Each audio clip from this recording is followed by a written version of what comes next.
Olá a todos, meu nome é Leandro Arruda, sou sócio proprietário aqui da MB2. Estamos aqui com o nosso projeto, a MB2 Cast. Sou coronel da Reserva do Corpo de Bombeiros, engenheiro de segurança do trabalho, corretor de seguros. E hoje estamos recebendo aqui uma visita mais que especial, um grande amigo, um amigo de muitos anos, Dr. Alan Castanheira. Muito obrigado pela sua visita, estar aqui conosco. A gente conhecer um pouco mais da história dele, né, da nossa proximidade, também cliente nosso, um amigo. Meu irmão, se apresente aqui, ninguém te conhece em Três Lagoas, né? Mas a gente está alcançando aqui Campo Grande, outros estados, a gente tem cliente também em outros estados, amigos que acompanham. Fala um pouquinho de você, da sua profissão, como é que veio esse interesse pela medicina. Arruda, meu amigo, meu parceiro, meu paciente, meu companheiro, trajetória longa no bombeiro, e o bombeiro eu tenho um carinho, uma amizade assim intensa que eu tenho do bombeiro, é uma admiração intensa. Desde que eu cheguei em 2004, 2005, o bombeiro ele sempre nos agregou, desde a época que não existia ambulância em Três Lagoas e SAMU, mas todos vocês estavam em pé à ordem para nos servir e montar um suporte intensivo para a gente fazer a transferência das crianças e dos pacientes de Três Lagoas. Então eu nunca vou esquecer isso. Nunca vou esquecer, Ruda. Eu agradeço de coração. O carinho que eu tenho por todos do bombeiro é muito grande, é muito intenso. Não, eu sou testemunha porque o senhor sempre foi um parceiraço nosso. Eu tive a honra, a oportunidade de estar e homenageando o senhor, né? Sempre ajudando a corporação, o município, né? Então tem uma história aí, né? No passado, muito antes de SAMU, essas remoções, né? Como que iniciou esse contato? Foi antes de mim até, né? Foi. Foi antes de eu chegar. Eu cheguei em Três Lagoas em 2004, na transição para 2005, aí eu cheguei como cardiologista e para tapar um vão que existia, um hiato que existia na terapia intensiva, que era para ficar 1 mês, 2 meses, acabei ficando 2 anos na coordenação da terapia intensiva de Três Lagoas. E aí, quando a gente tinha os pacientes graves, que a gente Três Lagoas era muito pequeno na época, 60 mil habitantes, 70, e a UTI era uma UTI muito pequena, a gente não tinha suporte. Então, chegavam os pacientes, se infartavam, a gente dava o primeiro suporte e a gente acabava transferindo para Campo Grande. Casos mais graves, pacientes de choque séptico, pacientes com aneurismas, pacientes cirúrgicos complicados, transferia tudo para Campo Grande. E quem estava ao nosso lado? O bombeiro. Legal. Seus amigos antigos, seus ex-coronéis, estão todos, em momento nenhum militar falou não para Três Lagoas, falou não para terapia intensiva, falou não para os médicos. Isso eu sou testemunha, viajei, conheço um par deles que viajava comigo, que eu que fazia as remoções, né? Lembra de alguém? Fala um nome aí. Ixi, Nascimento, Nascimento. Logo o Nascimento que vai lembrar. Rapaz, Lerian, Olha aí. o Fabris. Abadil. Então, a grande Abadil, nosso grande saudoso Abadil. Muita saudade do Abadil, uma pessoa maravilhosa. O próprio tenente coronel. Não, na época era tenente Rufato. O Rufato. Hoje é coronel já. Hoje é coronel Rufato. É um grande, um abraço para o Rufato aí, se ele tiver. Meu amigo de Fernando Correia, que hoje acho que ele é major, tá até magrinho agora. O nome fugiu, mas ele também me ajudou com as transferências. Ele era mergulhador. Hélio? Não lembro direitinho. Hélio Gonçalves? Não, eu vou lembrar. Ele está na corporação ainda. Ele está na corporação. Legal. Bom, então assim, o meu contato com o bombeiro foi muito prazeroso. Até hoje eu tenho contato, mas naquela época era muito intenso, porque eu precisava das emoções. E o comando montava uma ambulância para nós, cedia a ambulância para nós, e a gente agregava os aparelhos de respirador, monitor e oxigênio. Então assim, não era fácil, era realmente sacrificante. Mas dava tudo certo, nunca perdemos um paciente em translado. Legal. Foi perfeito. Esse início, né, que Três Lagoas deu esse boom, né, mas eu lembro mais ou menos dessa época de 60 mil habitantes. Eu trabalhei aqui em 2001, 2002 e 2003 como tenente. Aí o senhor chegou em 2004, pegou os comandantes, mas já era comum a gente fazer essas remoções, esses transportes, né? Já tinha esse rastro Na verdade, quem me ajudava muito e passou todos os caminhos da pedra, para mim, e eu tenho um carinho muito grande por ela, é a Emiliane, enfermeira. Ah, certo. A Emiliane hoje trabalha no SAMU, Legal. né? E ela trabalhava como coordenadora da UTI, extrema capacidade, um Sim. conhecimento muito vasto, e ela me ajudava, não faz isso, aí eu ia no caminho dela. Que legal. E aí hoje a gente tem o SAMU, né, que é uma estrutura fica muito mais fácil. Muito mais fácil, né? Um abraço pro pessoal do SAMU também, porque agregou muito, né, no serviço de saúde do município, né? Assim, a gente evoluiu bastante nessa área do APH e hoje o bombeiro auxilia aí o SAMU. Auxilia bastante. Estamos aí na luta, né? O bombeiro, ele agrega muito, mas muito mesmo, não tenha dúvida disso. Eu só tenho de agradecer a corporação inteira do bombeiro. É um respeito que eu tenho, assim, como eu fui militar no passado, eu fui do Exército e da Aeronáutica. Os dois? Os dois. Olha em aí. 98 eu servi a base do Exército lá em São Gabriel da Cachoeira, do Exército, lá na ponta da Manaus, da ponta do Cachorro, lá na Amazônia. E depois em 2003 e 2004, quando eu estava finalizando a residência lá em São Paulo, na Aeronáutica. Então eu conheço bem o militarismo. Caramba! O respeito que eu tenho pelo militar é missão dada, missão cumprida. Aí, ó, você fala a nossa língua. Doutor, é realmente uma alegria muito grande recebê-lo aqui. Receber um amigo é muito mais prazeroso para a gente. Mas me conta a sua trajetória. Como é que você veio parar aqui em Três Lagoas? Como é que foi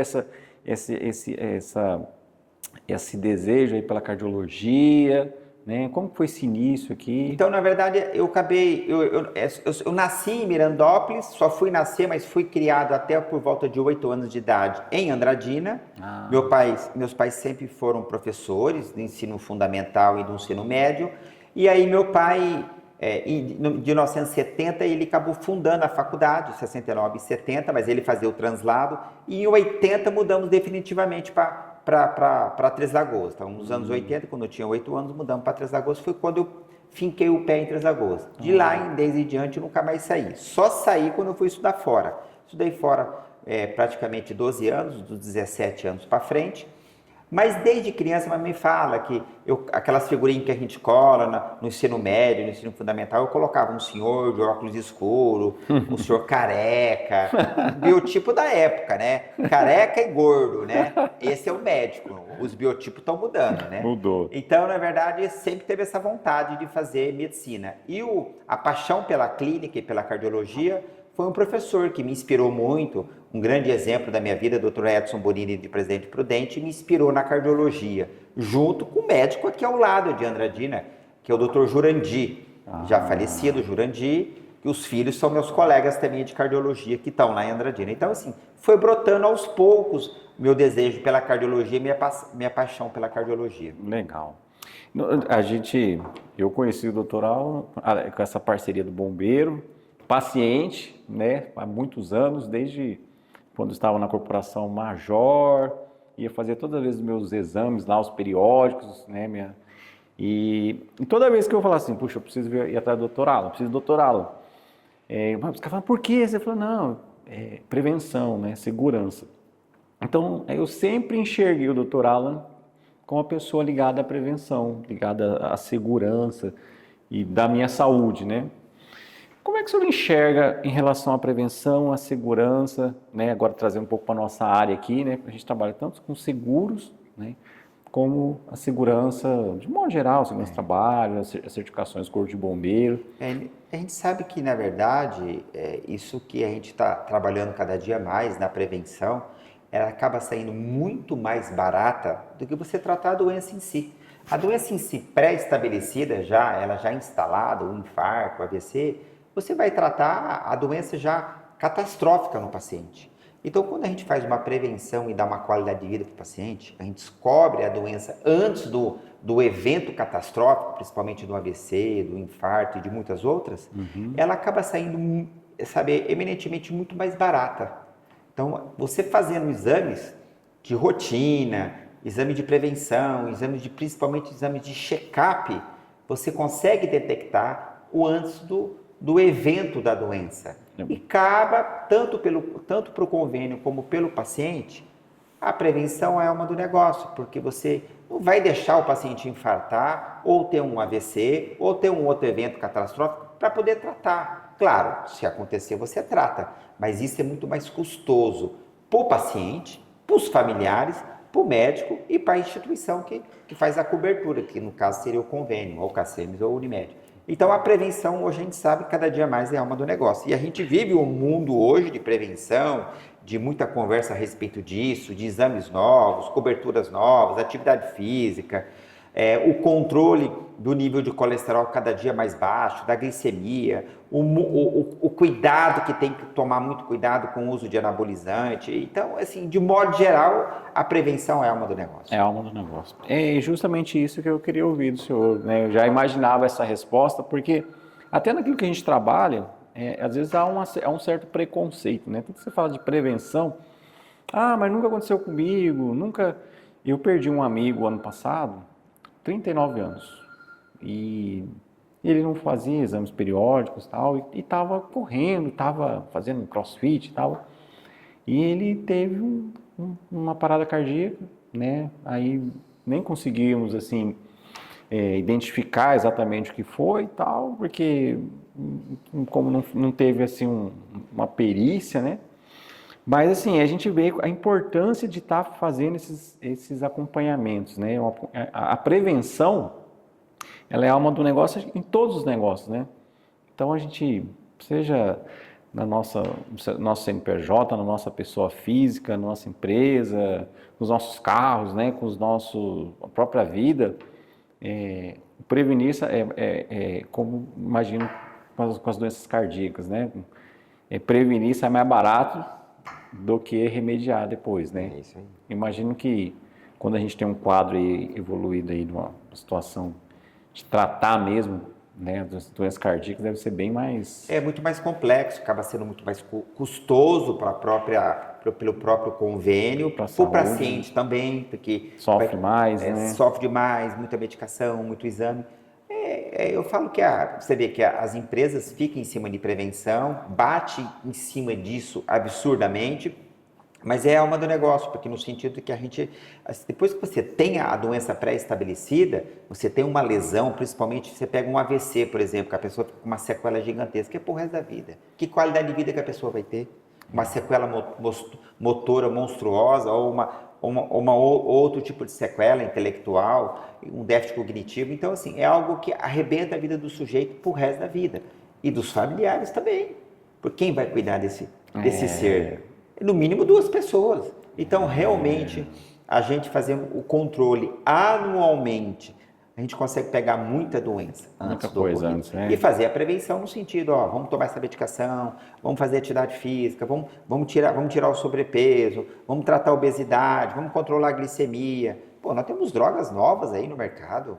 Você pega aí os inibidores da tirzepatida, próprio Ozempic, são drogas que estão trazendo um resultado monstruoso. Mesmo na cardiologia, a gente tem usado e tem indicado que realmente a saída da obesidade para o paciente que é um normolíneo, que ele acaba deixando de ser obeso, nossa, o resultado que vai trazer de benefício para esse paciente é muito grande. Então a gente tem indicado muito coisas novas, indicação de tratamentos novos, cabe o médico ir atrás para poder ter todas as informações. E cabe ao paciente ter essa iniciativa de se cuidar, né? Preventivamente. O paciente tem que ter o discernimento de ir atrás e buscar coisas novas e cuidar de si mesmo. A importância dele cuidar do seu eu, porque ele tem que cuidar da matéria e não só do espírito. Ele tem que cuidar da matéria. Afinal, você não cuidando, você vai ter um preço disso no futuro. Sim. E o preço vai ser a doença, não tem a dúvida. A gente consegue fazer um paralelo muito, muito fácil com a nossa área, porque é muito parecido. Se aquilo que você não previne, a questão de remediar depois sai muito mais caro. Em vários aspectos, né? A gente trabalha, só para o senhor saber, né? A gente trabalha também com a parte do E-Social, de segurança do trabalho. Então, assim, as empresas que não fazem seus lançamentos, mas o governo não está fiscalizando, tal. Tá, mas se você for notificado, multado, vai sair mais caro o molho que o peixe, né? Claro. O seguro, o carro que você... Então, às vezes, pelo valor, lógico, a gente tem que sempre avaliar, né? Mas, assim, às vezes, Existem alternativas, por exemplo, no seguro automóvel, que é um exemplo que é o mais comum, né, que todo mundo fala de automóvel, que fica caro, mas você pode colocar só para terceiro. Porque você fala, não, meu carro às vezes é mais antigo, não compensa. Mas a gente teve um caso de um cliente, inclusive ele veio no podcast aqui, o Shimada, ele não fez um veículo porque ele não saía da cidade, não viajava e tal. Aí um dia ele precisou de uma urgência, bateu no outro carro que era muito mais caro. E aí, assim, tem o terceiro, né? Porque às vezes, esse carro aqui eu posso deixar ele de lado, mas do terceiro, às vezes você bate em um carro caro, né? Bate um carro importado aí. Então, até com ele a gente comentou, né? Lá onde eu moro, no condomínio, lá tem um cara andando de Porsche, agora tem um Mustang lá. Então, assim, você vai e acerta um cara desse, até para ele achar a peça, né? Então, qualquer pancadinha no carro desse é 200, 300 mil. Então, e não tem, né, peça, não tem, até às vezes nem mão de obra, o cara às vezes não aceita, nessa mão de obra eu não confio. E às vezes o cara tem razão, porque vai saber, né? Meu amigo, eu agradeço esse bate-papo rápido, mas foi muito bom revê-lo. Eu tenho que ir lá na consulta, né? Eu tenho retorno, preciso do meu check-up. Já depois que eu saí do bombeiro, em 2022, eu não estava fazendo check-up, né? Daí eu falei, rapaz, quando eu estava no bombeiro, todo ano eu ia lá e tal. Começa a ficar vagabundo. Eu falei, não, vou lá, porque agora que eu preciso mais. E eu quero deixar meu registro de gratidão a toda a corporação do bombeiro. É o Cândido, que eu queria lembrar o nome dele. Reinaldo Cândido. Gosto demais, nós estudamos só junto, mala, né, doutor. Cândido é nota 10. Cândido Nascimento. E a minha gratidão ao nosso grande amigo, comandante Arruda, uma pessoa que eu admiro muito. Após aposentar da Polícia Militar, que o bombeiro é uma polícia militar, e ele se destaca aí como um grande investidor na nossa área aqui de Três Lagoas, ele, a esposa. Então isso dá orgulho, que realmente é um ser humano diferenciado, um pai de família, um cara que toca a vida para frente. Isso me dá orgulho. Então a gente tem que ficar perto dessas pessoas que procura só seguir a vida para frente. Amém, meu amigo. Satisfação grande. Tamo junto. Um abração e até a próxima.